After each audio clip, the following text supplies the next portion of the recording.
We're going to be looking at something a little bit different today. I used to be a huge Star Wars fan, but over the past couple of years, it's lost its specialty and its uniqueness. I'm no longer that big into it, but it still holds a special place in my heart. And I've always thought it would be a really neat idea if Star Wars had these crossovers with these superheroes. We've seen fan films of people do stuff like this before. We've seen people have ideas and thoughts of what this could potentially look like. Realistically, I think if you took Batman, he would more than likely be the bounty hunter of the Star Wars world. He would probably be closer connected to someone like Boba Fett. But instead of giving these characters exact counterparts, we're going to be looking at the idea of what type of Jedi would they be? What do they focus on? Combat or force powers? And what type of abilities have they specifically decided to focus on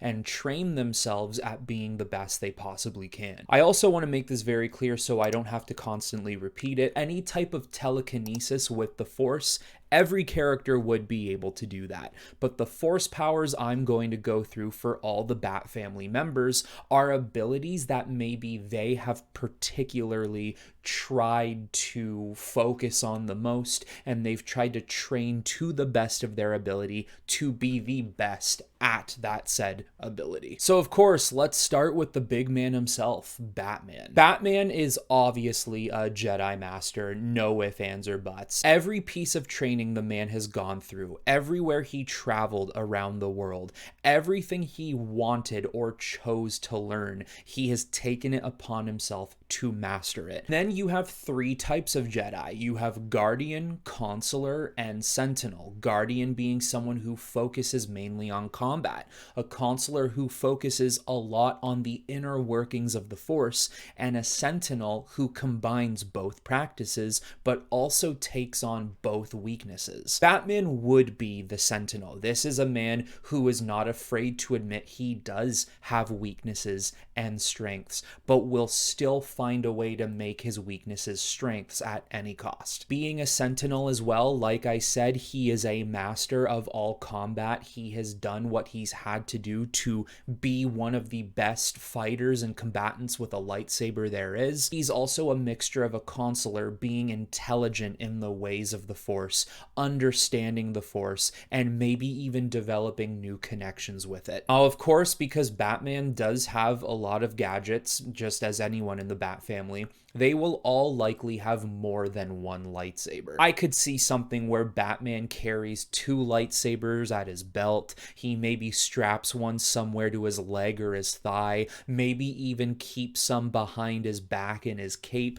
I think Batman would be stocked with many different lightsabers. Regardless of that, though, I think he's coming in with his primary colors being blue and or purple. That, of course, leads me into Batman's abilities. I do think Batman would be really reminiscent to someone like Mace Windu in the sense of the Force abilities. He is good. He fights for justice. There's no questioning what type of person Batman is, but he also utilizes Force abilities, maybe even darker abilities that other characters wouldn't even test or use in general, but Batman utilizes it knowing his headspace is all good. He uses these dark forms of power to help him out take on his foes a little easier, especially because he knows how to control the darkness, and Batman's all about the darkness. And I listed a couple of powers I think Batman would really try to focus on as much as he possibly could. Force Enlightenment is something that the most skilled Jedi uses abilities to the highest degree that they've achieved during previous trainings, so all of Batman's skills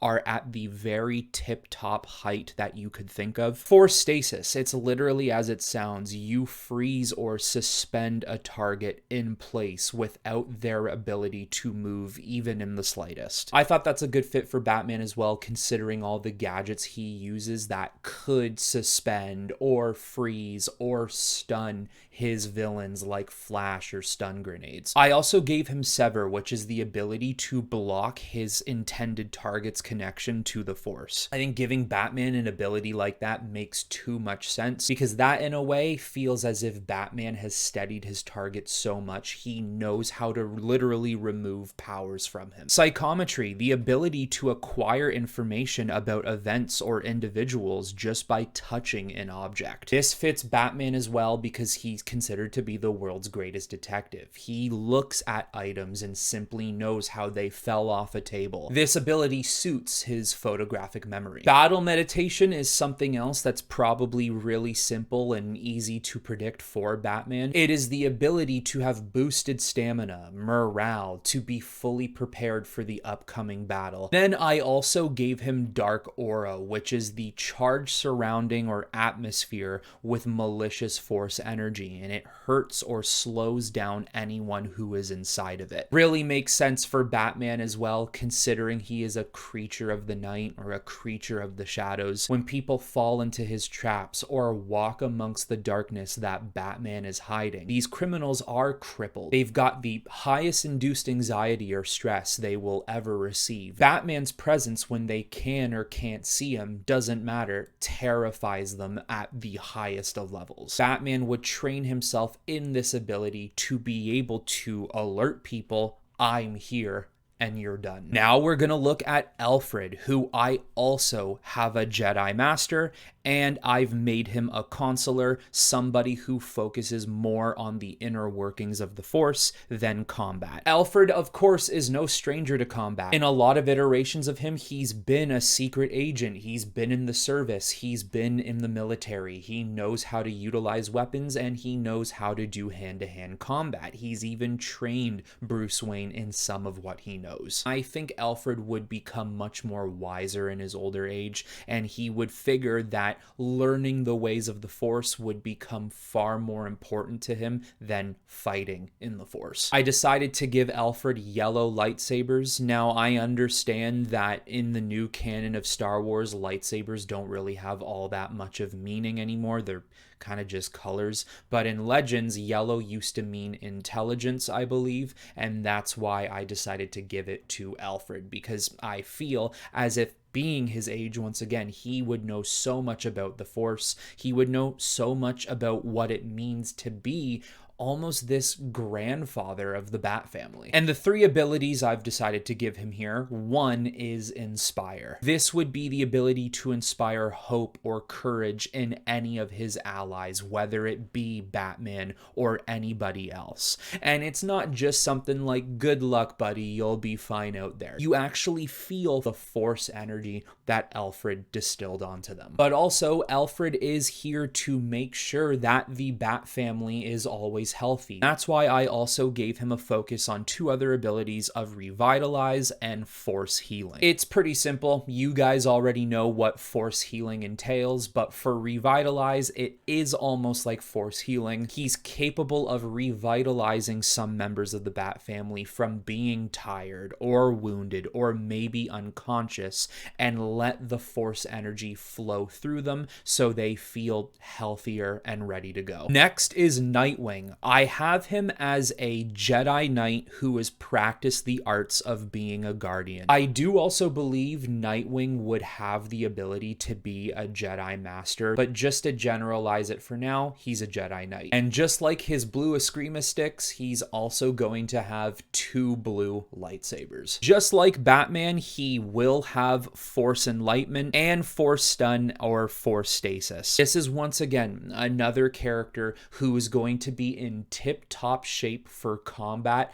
at any point he needs to be, just like Batman. The one different power I decided to give to Dick Grayson was Force Valor. That is basically the increased speed, accuracy, dexterity, and resolve of oneself or others in battle. Nightwing is a character that can find himself backed up in a corner in a lot of situations, and just as he is doubted, he pulls something out like Force Valor, basically making his senses and his speed, his agility, much faster than anyone could anticipate. Next up is Barbara Gordon, and we're going to be looking at her as someone who was Batgirl and Oracle. When she was Batgirl, I think she would have been a Padawan who made her way into Knight. Ever since becoming Oracle, I think she is like a high-end Jedi Knight who, just like Dick Grayson, could become a master at any point. She was 100% a Guardian as Batgirl, but has since become a Consular ever since her grave injury. Just as her Batgirl costume can depict sometimes, depending on who is drawing her, she will have lightsaber colors of yellow and purple. Because Barbara Gordon has heavily laid into the Oracle aspect of her character over recent history, that's why a lot of the abilities I'm going to be giving out to her here are intelligence based. She will have Ionize, the ability to overload or damage electronic systems, which also include droids or consoles. I've also given her Truth Sense, which is the ability to determine if someone is being truthful. And I do think Barbara Gordon has had a history of being able to tell when something is wrong with certain members of the Bat family, to get people to open up to her, to be able to identify if someone's telling the truth. Her last ability here is Force Track, the ability to actually track force energy or objects across interstellar distances. A lot of this stuff is definitely speaking in terms of who Oracle is behind a computer, but now how these abilities would transpire for her as a Jedi. For Red Hood, once again, we're looking at all aspects. Red Hood, Robin, Jason Todd. I have him as a Jedi Knight, kind of dark Jedi. This is a guy as Robin who was just a Padawan, but then came back as a dark Jedi, and over the years since him and Batman have kind of reconciled, he has now become a Jedi Knight. He's reached up the ranks, still has small aspects of a dark Jedi who technically would not be allowed to be part of this order, but we're playing around with these ideas here. We gotta let some of them slide. Red Hood would more so practice in the arts of a Guardian, of course, being more sided with combat, and would be given red lightsabers, which isn't necessarily looked too fondly of the Jedi, but red lightsabers are his color. Because Red Hood is still somewhat of that dark Jedi presence, he still has a darkness to him in general. He's going to have maybe some abilities that other Jedis wouldn't use. First of all, just like Batman and Nightwing, I gave Red Hood the ability of Force Stun, but I also gave him Force Choke, and I could see Red Hood being the type of character who every now and then his emotions get the better of him and he just starts choking out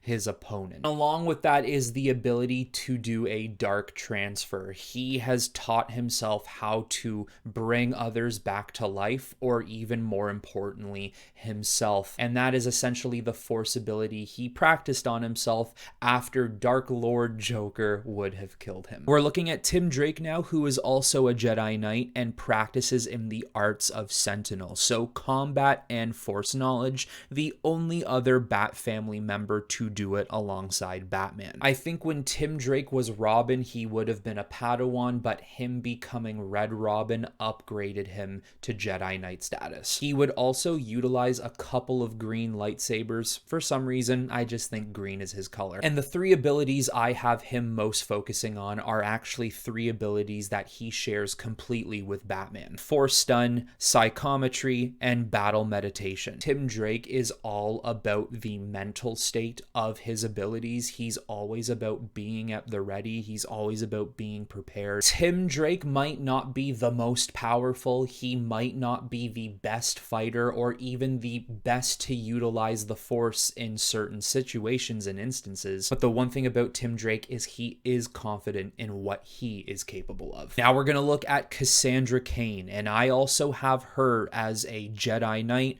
who practices the arts of Guardian, and her lightsaber colors of choice would be blue and yellow. Probably being the best fighter that the Bat family has, it makes too much sense to make her a Guardian, which is all about steadying combat and being the best there is at it. Just like many others, she also has the ability of battle meditation, and she also shares an ability with Nightwing of Force Valor. I also gave her a little bit of a darker power considering who her parents are, and that maybe just rubs off on her a little bit, and that is Crush Opposition. This ability will allow her to sap the willpower of all of her opponents around her. To have these criminals or these opponents around Cassandra Cain who no longer want to fight her and also fear for their life. Mixed with that, the fact that she is the best fighter out there, they're not going to want to fight her in the first place. And then last but not least, we're looking at Damian Wayne, who is a Jedi Padawan, fights in the arts of Guardian, and his lightsaber colors being green and red. I kind of had this idea that the red lightsabers he used was a callback to his time with the League of Assassins, how he has this darkness in him from his mother and his grandfather. And then the green is the all-natural power of the Force. It is calling him to the light side. It is calling him to be an ally to the Force and to Batman. But he also has his fair share of abilities that maybe not every Jedi would want to dabble in. He has battle meditation, which is once again getting all of his abilities and his skills to tip-top shape. He also has Sever as well, being able to remove the ability of the Force from his opponents. I also gave him, though, Control Web, which is an ability that can mind control victims within a Force web that he casts. And I decided to give him that ability because of the idea that the League of Assassins are a cult. They are an indoctrinated group of people, and he would be able to know or use an ability that would be able to brainwash other people as well. Overall, that's not necessarily a power that a Jedi would probably use, but as long as you can use it for the purposes of good and not let it overtake you to the darkness, you should be fine to be in the Bat family. But there you go, guys, the Bat family as Jedis. What ranks they would be, how they would fight, what abilities they would focus on, and what color their lightsabers would be. I would love to see artwork of this. If someone's watching who's really good at illustrations and you guys want to draw some of these out, please be my guest. I am a terrible artist, so I am not even going to remotely attempt it. So if you guys did like this video, I'm going to continue this as another mini series. We'll get into Superman's family, we'll get into Batman's villains, and so on goes the list. Now, of course, you guys leave in the comments below what you think Batman and some of the family members would look like as Jedis, but that is all I have for you on this one, everyone. I hope you all enjoyed it, and until next time, I will talk to you all very soon.